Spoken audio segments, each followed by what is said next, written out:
Hello বন্ধুরা, welcome back to my channel. বন্ধুরা, আজকে আমি তোমাদের দেখাবো তোমরা অনলাইনে পাসপোর্ট কিভাবে অ্যাপ্লাই করবে। আপনারা বাড়িতে বসেই কোনো রকম দালাল ছাড়া অনলাইনে অ্যাপ্লাই করতে পারবেন এবং 7 থেকে 15 দিনের মধ্যে পাসপোর্ট আপনার বাড়িতে চলে আসবে। তাই ভিডিওটি স্টেপ বাই স্টেপ সম্পূর্ণ দেখবে। এই ভিডিওতে আমি তোমাদের পাসপোর্ট অ্যাপ্লাই থেকে শুরু করে ডকুমেন্ট আপলোড এবং পেমেন্ট কিভাবে করবে সম্পূর্ণ প্রসেস এই ভিডিওতে আমি তোমাদের দেখাবো। আমি বিজয়, তোমরা দেখছো বি কাস্টমাইজ। চলো বেশি কথা না বাড়িয়ে আজকের ভিডিও শুরু করা যাক।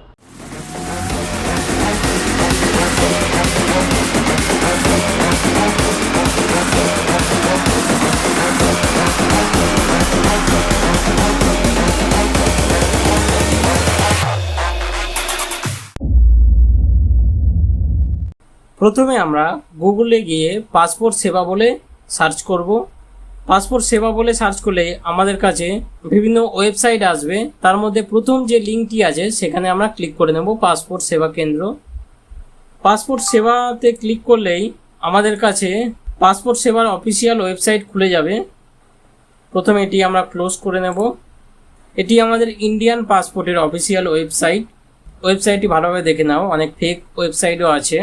এই ওয়েবসাইটে এলে বাঁদিকে দেখো অনেকগুলি অপশান আছে। এখানে দেখো প্রথমে লেখা আছে নিউ ইউজার রেজিস্ট্রেশন, অর্থাৎ যারা নতুন পাসপোর্ট করতে চাইছো, যারা এখনও রেজিস্টার করনি এই ওয়েবসাইটে, তারাই এখানে ক্লিক করবে। আর যাদের অলরেডি রেজিস্টার করা আছে তারা এই এক্সিস্টিং ইউজারে লগ ইনে এখানে ক্লিক করবে। আমরা এখানে আজকে সম্পূর্ণ একটি ফ্রেশ পাসপোর্ট অ্যাপ্লাই করব, তাই আমরা এখানে নিউ ইউজার রেজিস্ট্রেশনে ক্লিক করে নেব। নিউ ইউজার রেজিস্ট্রেশনে ক্লিক করলে আমাদের কাছে একটি রেজিস্ট্রেশন ফর্ম চলে আসবে। রেজিস্টার টু অ্যাপ্লাই অ্যাড, এখানে পাসপোর্ট অফিস সিলেক্ট করা আছে, এটি পাসপোর্ট অফিস সিলেক্ট করাই থাকবে। তারপরে পাসপোর্ট অফিস, এই যে ড্রপ ডাউন অপশান থেকে আমাদের কাছাকাছি যে পাসপোর্ট অফিস আছে তোমাদের ওখানে, সেই পাসপোর্ট অফিস সিলেক্ট করে নেবে। এখানে অনেক অপশান চলে আসবে, তোমাদের কাছাকাছি যে পাসপোর্ট অফিস আছে সেটি সিলেক্ট করে নেবে। আমাদের এখানে কাছাকাছি পাসপোর্ট অফিস কলকাতা, তাই আমরা এখানে কলকাতা সিলেক্ট করে নেব। তারপরে এখানে আমাদের নাম লিখে নিতে হবে এবং তার নিচে টাইটেল বা সার নেম। আর কারো যদি নামের পাশে মিডিল নেম থাকে তারা নাম লিখে স্পেস দিয়ে মিডিল নেমটি লিখে নেবে। তারপরে তার নিচে টাইটেলটি লিখে নেবে। ফার্স্ট নেমের জায়গায় মিডিল নেম স্পেস দিয়ে লিখে নিতে হবে। এখানে দেখো ডান দিকে লেখাই আছে first name plus middle name. এটি কোনোভাবেই ভুল করবে না, তাহলে পাসপোর্টেও ভুল নাম চলে আসবে বা ডকুমেন্ট ভেরিফিকেশানে ক্যান্সেল হয়ে যেতে পারে। তাহলে প্রথমে ফার্স্ট নেম তারপরে টাইটেল লিখে নেব। তারপর আমরা ডেট অফ বার্থটি সিলেক্ট করে নেব এই ডান দিকে ক্যালেন্ডার থেকে। তারপরে আমরা ইমেল আইডি বসিয়ে নেব। তারপরে দেখো একটি অপশান আছে, do you want your log in ID to be same as email ID. যদি তোমরা আলাদাভাবে নিজেদের লগ ইন আইডি দিতে চাও তাহলে এখানে দেখো নিচে লগ ইন আইডি বলে লেখা আছে, এখানে তোমরা নিচে আলাদাভাবে লগ ইন আইডি লিখতে পারো। আর যদি কেউ চাও না আমাদের ইমেল আইডি এবং লগ ইন আইডি সেম থাকবে, তাহলে এটিকে তোমরা ইয়েস করে নেবে। যদি কেউ এটিকে নো করো তাহলে লগ ইন আইডি বসানোর পর ডান দিকে দেখো চেক এলিজিবিলিটি, এখানে ক্লিক করে নেবে, দেখবে ওই লগ ইন আইডিটা অ্যাভেলেবেল আছে কিনা। সব থেকে ভালো হয় তোমরা এটিকে ইয়েস করে দেবে, তোমাদের ইমেল আইডিটাই তোমাদের লগ ইন আইডি হয়ে যাবে। দেখো প্রথম আমরা যে লগ ইন আইডিটি দিয়েছিলাম সেটা এখন অ্যাভেলেবেল নেই, তাই আমরা এটিকে চেঞ্জ করে দেব। চেঞ্জ করে দেওয়ার পর ফের আমরা চেক করলাম, দেখলাম হ্যাঁ এটি অ্যাভেলেবেল আছে। তো চলো আমরা লগ ইন আইডি করে নিলাম। তোমরা যদি অ্যাভেলেবেল না পাও তাহলে এটি ইয়েস করে নেবে, ইমেল আইডি এবং লগ ইন আইডি সেম থাকবে। তারপর আমরা পাসওয়ার্ডটি দিয়ে নেব। তারপরে কিছু হিন্ট কোশ্চেন আসবে, আমরা এখানে ফার্স্ট স্কুল সিলেক্ট করে নিলাম, আমাদের প্রথম স্কুলের নাম লিখে নেব। তারপরে ক্যাপচারটি ফিল করে নেব। ক্যাপচারটি ফিল করার পর আমরা রেজিস্টারে ক্লিক করে নেব। রেজিস্টারে ক্লিক করলেই আমাদের অ্যাকাউন্টে রেজিস্ট্রেশন হয়ে যাবে। এখানে আমাদের ইমেল আইডিতে একটি লিঙ্ক আছে, সেই লিঙ্কে ক্লিক করে আমাদের অ্যাকাউন্টটি অ্যাক্টিভ করতে হবে। সেই লিঙ্কে ক্লিক করে আমাদের অ্যাকাউন্টটি অ্যাক্টিভ করে নিই চলো। তারপরে অ্যাকাউন্ট অ্যাক্টিভ করার পর আমরা দেখো আবার ব্যাকে চলে আসবো হোম পেজে। যেহেতু আমাদের রেজিস্ট্রেশন হয়ে গেছে তাই আমরা এবারে এক্সিস্টিং ইউজার লগ ইন এখানে ক্লিক করে নেব। এখানে ক্লিক করার পর আমরা যে লগ ইন আইডিটা দিয়েছি সেই লগ ইন আইডি বসিয়ে কন্টিনিউয়ে ক্লিক করে নেব। কন্টিনিউয়ে ক্লিক করার পর এবার আমাদের যে পাসওয়ার্ডটা দিয়েছি সেই পাসওয়ার্ডটি এখানে বসিয়ে ক্যাপচার ফিল করে লগ ইনে ক্লিক করে নেব। লগ ইনে ক্লিক করার পর বন্ধুরা দেখো আমাদের অ্যাপ্লিকেন্টের হোম পেজ খুলে গেছে। দেখো বিভিন্ন অপশান চলে এসছে। এর মধ্যে আমরা এই দ্বিতীয় অপশানটি চুজ করে নেব, অ্যাপ্লাই ফর ফ্রেশ পাসপোর্ট। আমরা যেহেতু ফ্রেশ পাসপোর্ট অ্যাপ্লাই করছি, এরপর আমাদের একটি ফর্ম ফিল আপ করতে হবে, তাই আমরা click here to fill the application form এখানে ক্লিক করে নেব। তোমরা চাইলে এগুলো একটু ভালোভাবে পড়ে নিতে পারো। তারপরে দেখতে পাচ্ছ আমাদের আরপিও সেকশন চলে এসছে। এখানে আমাদের স্টেট এবং ডিস্ট্রিক্ট সিলেক্ট করে নিতে হবে। লিস্ট থেকে তোমরা তোমাদের স্টেট সিলেক্ট করে নেবে। তারপরে ডিস্ট্রিক্টে তোমাদের কাছাকাছি যে পাসপোর্ট সেন্টার আছে সেটি সিলেক্ট করে নেবে। আমাদের এখানে কাছাকাছি পাসপোর্ট সেন্টার হচ্ছে বারুইপুর। আমাদের এখানে বারুইপুর আছে, কলকাতা আছে। যেহেতু আমরা বারুইপুরের কাছে, এটা আমাদের কাছে হবে, তাই আমরা বারুইপুর সিলেক্ট করে নিলাম। তারপরে আমাদের পাসপোর্ট টাইপ, আমরা কি টাইপের পাসপোর্ট নিতে চাই। এখানে অ্যাপ্লাই ফর ফ্রেশ পাসপোর্ট নাকি রিইউজ অফ পাসপোর্ট। যারা এখানে পাসপোর্ট রিনিউয়াল করতে চাও তারা রিইউজে ক্লিক করবে। আমরা যেহেতু এখানে ফ্রেশ পাসপোর্ট অ্যাপ্লাই করছি, তাই আমরা ফ্রেশ পাসপোর্ট এখানে ক্লিক করে নেব। তারপরে টাইপ অফ অ্যাপ্লিকেশানে এখানে দেখো লেখা আছে নর্মাল তৎকাল, আমরা এখানে নর্মাল সিলেক্ট করে নেব। তারপরে বুকলেট টাইপ, তোমরা এখানে 36 পেজের পাসপোর্ট চাও নাকি 7 পেজের। আমরা এখানে 36 পেজের পাসপোর্ট চাই, তার আমরা 36 সিলেক্ট করে নিলাম। যেহেতু ফ্রেশ পাসপোর্ট সবসময় 36 পেজেরই করা ভালো, ফ্রেশ পাসপোর্ট। এরপর আমরা নেক্সটে ক্লিক করে নেব। তারপরে আমাদের এখানে অ্যাপ্লিকেশান ডিটেলসের একটি ফর্ম চলে আসবে। আমরা রেজিস্ট্রেশন করার সময় যে নাম দিয়েছি ঠিক সেমভাবে আমরা আমাদের নামটি লিখে নেব, ফার্স্ট নেম এবং লাস্ট নেম। যদি কারোর মিডিল নেম থেকে থাকে তাহলে তারা অবশ্যই ফার্স্ট নেমের পাশে মিডিল নেমটি লিখে নেবে। তারপর আমরা আমাদের জেন্ডার সিলেক্ট করে নেব।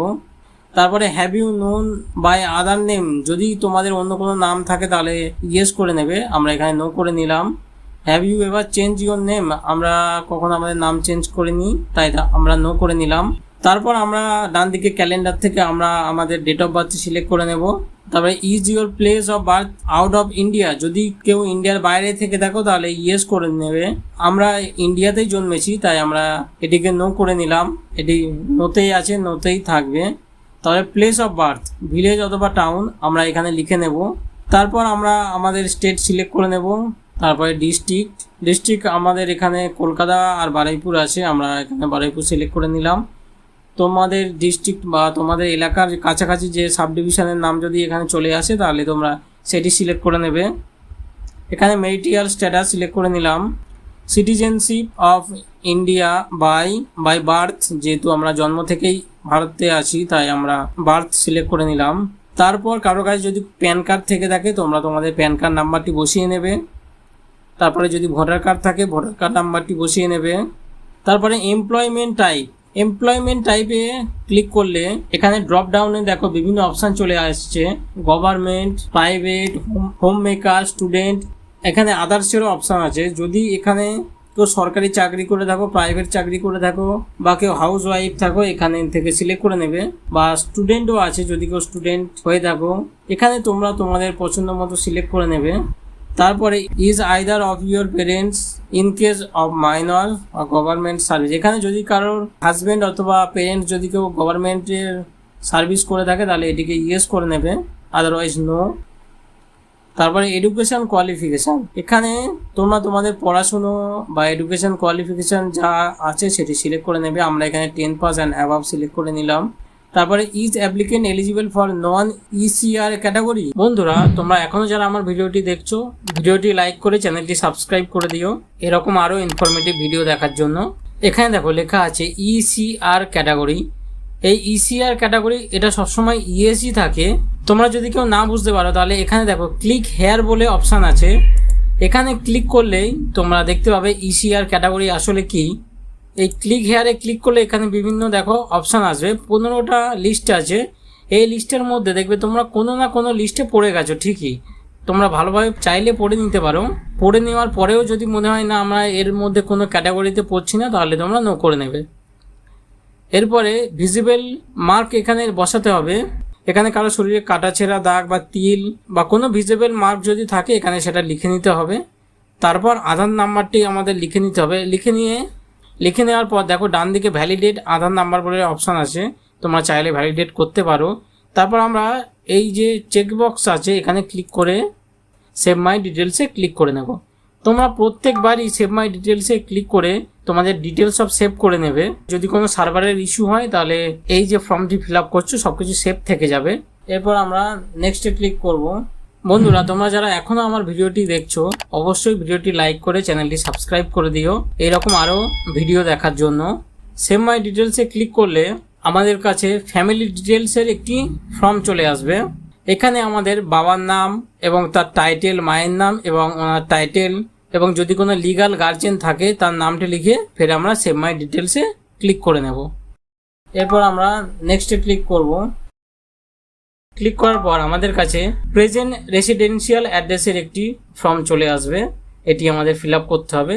তোমরা বাঁ দিকে লক্ষ্য করলে দেখতে পাবে যে পরপর আমরা যেগুলো ফিল আপ করছি সেগুলো টিকমার্ক হয়ে যাচ্ছে সবুজ রঙের। আমাদের এখনো প্রেজেন্ট রেসিডেন্সিয়াল অ্যাড্রেস এখনো ফিল আপ করা হয়নি, তাই এটি এখনো টিকমার্ক নেই। তো চলো আমরা ফিল আপ করে নিই। প্রথম আমাদের is your present address out of India. যদি কারোর প্রেজেন্ট অ্যাড্রেস ইন্ডিয়ার বাইরে হয় তাহলে তারা ইয়েস করবে, তা নাহলে নো। এখানে আমরা আমাদের অ্যাড্রেস লিখে নেব। অ্যাড্রেসে তোমরা মনে রাখবে কোনো কমা বা কোনো ড্যাশ চলবে না, নর্মালি অ্যাড্রেস লিখতে হবে। তারপর তার নিচে আমাদের গ্রামের নামটা লিখে নিতে হবে। যদি কেউ শহরে থাকো তার শহরের নাম, তারপরে আমাদের স্টেট, তারপরে ডিস্ট্রিক্ট, তারপরে আমাদের পুলিশ স্টেশনটি ড্রপডাউন মেনু থেকে সিলেক্ট করে নিতে হবে। এরপর আমরা আমাদের পিনকোডটি বসিয়ে নেব। তারপর মোবাইল নাম্বার, যদি কারো টেলিফোন নাম্বার থাকে তোমরা টেলিফোন নাম্বারটি বসিয়ে নেবে। তারপর আমরা আমাদের ইমেল আইডিটি বসিয়ে নেব। যদি কারোর প্রেজেন্ট অ্যাড্রেস এবং পার্মানেন্ট অ্যাড্রেস সেম থাকে তাহলে তারা ইয়েস করে নেবে, করে সেভ মাই ডিটেলসে ক্লিক করে নেব। এরপর আমরা নেক্সটে ক্লিক করব। নেক্সটে ক্লিক করলে আমাদের কাছে আরেকটি ফর্ম চলে আসবে ইমার্জেন্সি কন্ট্যাক্টের। যদি কারোর কোনো বাইরে দুর্ঘটনা ঘটে থাকে তাহলে কন্ট্যাক্ট করার জন্য এখানে ইমার্জেন্সি কন্ট্যাক্ট নাম্বার লিখতে হবে। তোমরা অবশ্যই তোমাদের ফ্যামিলির কারোর কন্ট্যাক্ট নাম্বার দিয়ে দেবে। ইনকেস যদি কিছু হয়ে যায় বা কোনো প্রবলেমে পড়ো তাহলে এখানে তোমাদের কন্ট্যাক্ট করবে। তোমাদের যদি কোনো সেকেন্ডারি মোবাইল নাম্বার থেকে থাকে সেটিও তোমরা এখানে লিখতে পারো। এখানে নেম অ্যান্ড অ্যাড্রেস লিখে তারপরে মোবাইল নাম্বার এবং ইমেল আইডি লিখে সেভ মাই ডিটেলসে ক্লিক করে নেব।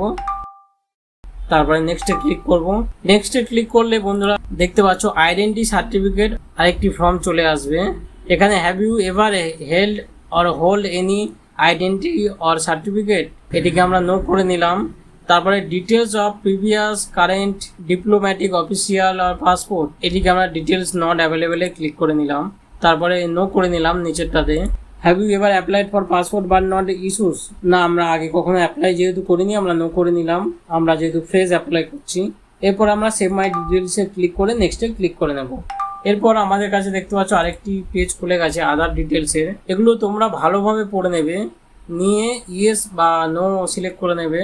প্রথমে যে 1 নম্বর কলামে যেগুলো আছে সেগুলো হচ্ছে ক্রিমিনাল, বা কারোর যদি থানাতে কোনো কারোর নামে রিপোর্ট থাকে বা কেউ আগে কখনো পুলিশের দ্বারা অ্যারেস্ট হয়েছে তাহলে তাদের এগুলো ইয়েস করতে হবে, তা নাহলে নো। যদি কারণ কোর্টে কোনো কেস না থাকে বা থানাতে কেস না থাকে তাহলে তারা নো করে নেবে। তারপরে সেকেন্ড যে অপশানটি আছে এখানে দেখো, সেকেন্ড অপশানটিও একই, যদি কারোর কোর্টে কোনো কেস থাকে তাহলে এটিকে ইয়েস করবে, তা নাহলে নো। 3 নম্বর অপশানটি 3 নম্বর ঘরে দেখো, যদি কারোর পাসপোর্ট আগে অ্যাপ্লাই করে থাকো যদি ক্যান্সেল হয়ে থাকে তার জন্য 3 নম্বর ঘরটি, তাই আমরা 3 নম্বর ঘরটিও সবকটি নো করে নেব। 4 নম্বর ঘরটি হচ্ছে ফরেন সিটিজেনশিপের জন্য, যেহেতু আমরা ফরেন সিটিজেন নই তাই আমরা প্রত্যেকটি নো করে নেব 4 নম্বরের। এখানে এমার্জেন্সি সার্টিফিকেটের জন্য কেউ যদি রিটার্ন এসে থাকো তার জন্য আমরা এটি নো করে নেব। অর্থাৎ আমরা সবকটি প্রায় নো করে নিলাম, আমাদের এখানে কোনোটাই লাগবে না, তোমরাও সব নো করে নেবে। এরপর আমরা সেভ মাই ডিটেলসে ক্লিক করব, করে নেক্সটে ক্লিক করে নেব। এরপর দেখতে পাচ্ছ রিপাবলিক অফ ইন্ডিয়া, ভারত সরকারের যে পাসপোর্ট সেই পাসপোর্টের একটি ডেমো চলে আসবে। তোমরা চাইলে এটি একটি স্ক্রিনশটও নিয়ে রাখতে পারো। এখানে তোমাদের পাসপোর্ট কেমন দেখতে লাগবে ভেরিফিকেশনের পর তার ডিটেলস চলে এসছে, এটি তোমরা ভালোভাবে মিলিয়ে নেবে। যদি কোথাও কোনো ভুল থেকে থাকে তোমরা কারেকশান করে নিতে পারবে। এরপরে পেমেন্ট করার পরে কিন্তু আর কারেকশান হবে না। যদি কারোর কোনো কারেকশান করার থাকে তাহলে তারা এই প্রিভিউয়ে ক্লিক করে কারেকশান করে নিতে পারো। আমাদের এখানে সব কিছু ঠিকই আছে, তাই আমরা নেক্সটে ক্লিক করে নেব। এরপর আমাদের কাছে সেলফ ডিক্লারেশনের একটি ফর্ম চলে আসবে। এখানে আমাদের প্রুফ অফ বার্থ এবং প্রুফ অফ প্রেজেন্ট অ্যাড্রেস এই দুটি সিলেক্ট করে নিতে হবে। তোমরা তোমাদের বার্থ প্রুফ হিসেবে যেটি দিতে চাও সেটি সিলেক্ট করে নেবে। এখানে অনেক অপশান আছে, বার্থ সার্টিফিকেট আছে, ড্রাইভিং লাইসেন্স আছে, প্যান কার্ড আছে, অনেক অপশান আছে। আমরা এখান থেকে আমাদের ডেট অফ বার্থ প্রুফ হিসেবে মাধ্যমিকের সার্টিফিকেটটি বেছে নেব।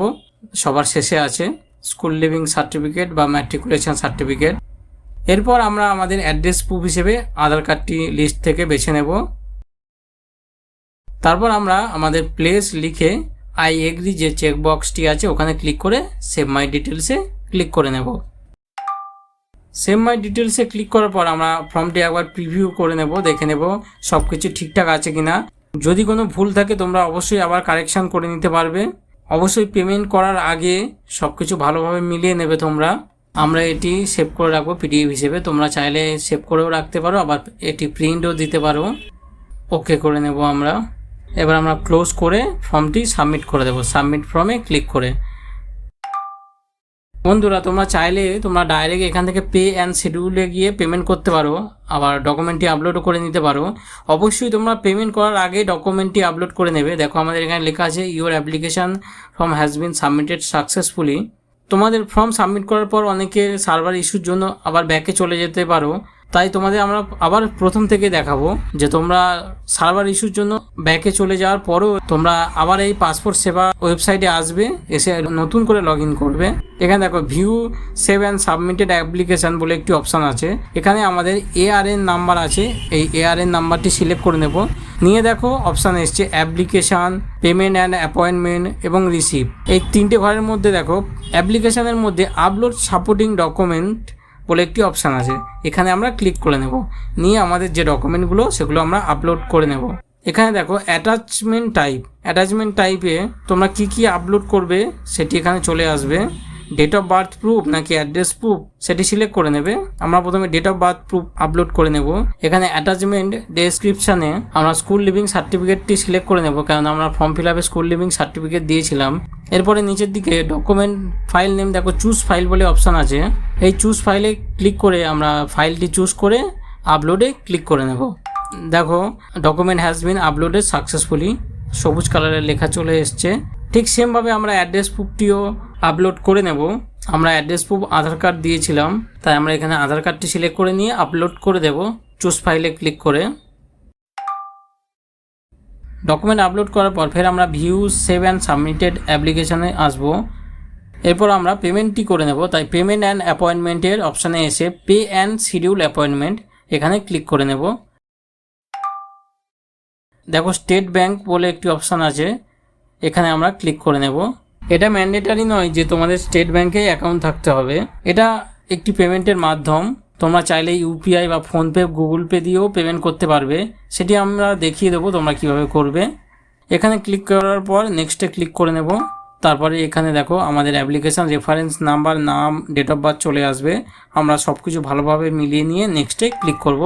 নেক্সটে ক্লিক করলে আমাদের এখানে দেখবে পুরো লিস্ট চলে আসবে কোন কোন ডেটে কোন পাসপোর্ট অফিস খালি আছে। আমরা নিচের দিকে চলে আসব। কলকাতার মধ্যে দেখো 21 তারিখে খালি আছে, আমরা দেখে নিলাম। আমরা লোকেশানে ক্লিক করে এখানে কলকাতা সিলেক্ট করে নেব, PSK কলকাতা। এখানে দেখো নিচে অ্যাড্রেস চলে আসবে, দেখো আকাশ টাওয়ার, ইস্টার্ন বাইপাস, রুবি। তোমরা যারা কলকাতার মধ্যে করতে চাও অবশ্যই এই অ্যাড্রেসটি মিলিয়ে নেবে, PSK কলকাতা। এরপর আমরা ক্যাপচারটি ফিল করে নেক্সটে ক্লিক করে নেব। তোমাদের যদি কোনো প্রবলেম হয় পাসপোর্ট অ্যাপ্লিকেশানে অবশ্যই আমাকে কমেন্ট বক্সে জানিও, আমি রিপ্লাই দেব।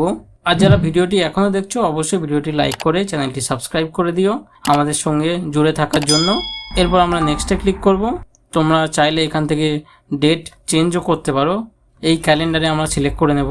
দেখো এখানে অ্যাপয়েন্টমেন্ট যেহেতু 21 তারিখে আমরা দেখেছি অ্যাভেলেবেল ছিল, 21 তারিখে অলরেডি সিলেক্ট হয়ে গেছে। তোমরা চাইলে ডেটটি চেঞ্জও করতে পারো, এই ক্যালেন্ডারে ক্লিক করে তোমরা তোমাদের পছন্দ মতো ডেট সিলেক্ট করতে পারো। দেখো এখানে 21শে জুন থেকে 27শে জুন পর্যন্ত ডেট খালি আছে। তোমরা যখন অ্যাপ্লাই করবে এরকমভাবে ডেট সিলেক্ট করে নেবে। যে লাল দাগগুলো আছে সেগুলো খালি নেই, যে সবুজ দাগগুলো আছে সেগুলো খালি আছে। এখান থেকে তোমরা তোমাদের পছন্দ মতো ডেট সিলেক্ট করে পে অ্যান্ড বুক অ্যাপয়েন্টমেন্টে ক্লিক করে নেব। এরপরে ওকে আই আন্ডারস্টুডে ক্লিক করব। এখানে দেখো বন্ধুরা বিভিন্ন অপশান চলে এসছে পেমেন্টের, SBI banking, other banking, debit card, credit card. তোমরা চাইলে SBI ব্যাংকের কার্ড দিয়ে হোক বা অন্যান্য ব্যাংকের কার্ড দিয়ে হোক পেমেন্ট করতে পারো। আর কেউ যদি কার্ড দিয়ে না পেমেন্ট করতে পারো, দেখো ডান দিকে লাস্ট অপশান আছে UPI বলে। কেউ যদি ফোনপে, গুগল পে, পেটিএম এর মাধ্যমে পেমেন্ট করতে চাও, কিউআর কোড স্ক্যান করে, তাহলে তারা ইউপিআই অপশানটি বেছে নেবে। আমরা ইউপিআই অপশানটি বেছে নিলাম। এরপরে আমাদের কাছে সম্পূর্ণ ডিটেলস চলে আসবে। এরপর দুটি অপশান আসবে, ভিপিএ বা ইউপিআই আইডি আর কিউআর কোড। তোমরা চাইলে ইউপিআই আইডি বসিয়েও পেমেন্ট করতে পারো এবং কিউআর কোড স্ক্যান করেও পেমেন্ট করতে পারো। আমরা এখানে কিউআর কোড স্ক্যান করে পেমেন্টটি করে নেব, তাই আমরা কিউআর কোড অপশানটি বেছে নেব, নিয়ে কনফার্মে ক্লিক করে নেব। এরপর আমাদের কাছে একটি কিউআর কোড আসবে। দেখো উপরে লেখা আছে 1500 টাকা আমাদের পেমেন্ট করতে হবে, তাই আমরা কিউআর কোডটি স্ক্যান করে পেমেন্টটি করে নেব। দেখো আমাদের পেমেন্টটি সাকসেস হয়ে গেছে। এখানে আমরা প্রিন্ট অ্যাপ্লিকেশন রিসিভে ক্লিক করে এই রিসিপ্টটি আমরা প্রিন্ট দিয়ে নেব। তোমরা এই রিসিপ্টটি অবশ্যই প্রিন্ট দিয়ে নেবে এবং পিডিএফ হিসেবেও সেভ করে রাখবে। পাসপোর্ট অফিসে এই রিসিপ্টটি দেখতে চাইবে, তোমরা অবশ্যই অ্যাপ্লিকেশন ফর্ম এবং এই রিসিপ্টটি অবশ্যই প্রিন্ট করে রাখবে। এখানে ব্যাচ নাম্বার এবং এখানে ডেট, টাইম, রিপোর্টিং টাইম সমস্ত কিছুই লেখা আছে। তোমরা ভালোভাবে পড়ে নেবে এবং সেই ডেটে সেই টাইমের মধ্যে পৌঁছে যাবে। এরপর আমরা ব্যাকে আসবো। এরপর আমরা ফের ভিউ 7 সাবমিটেড অ্যাপ্লিকেশনে এসে এআরএন নাম্বারটি সিলেক্ট করে তোমরা চাইলে অ্যাপ্লিকেশন ফর্ম, পেমেন্ট রিসিপ্ট সমস্ত কিছু প্রিন্ট দিতে পারো। এখান থেকে তোমরা পেমেন্ট ট্র্যাক করতে পারো। দেখো আমাদের পেমেন্টটি সাকসেসফুল হয়ে গেছে। অবশ্যই তোমরা সব প্রিন্ট দিয়ে নিয়ে যাবে এবং সমস্ত ডকুমেন্ট অরিজিনাল এবং জেরক্স নিয়ে যাবে। যদি কারোর কোনো প্রশ্ন থাকে অবশ্যই আমাকে কমেন্ট বক্সে জানিও। ভিডিওটি ভালো লাগলে অবশ্যই লাইক করে চ্যানেলটি সাবস্ক্রাইব করে দিও। ভিডিও ডেসক্রিপশনে এবং পিন কমেন্টে আমাদের ইনস্টাগ্রাম এবং টেলিগ্রাম লিঙ্ক দেওয়া আছে, অবশ্যই তোমরা জয়েন করে নিও সমস্ত আপডেট সবার প্রথমে পাওয়ার জন্য। তো বন্ধুরা আজকের মতো এইটুকু, দেখা হবে পরের ভিডিওতে। টাটা।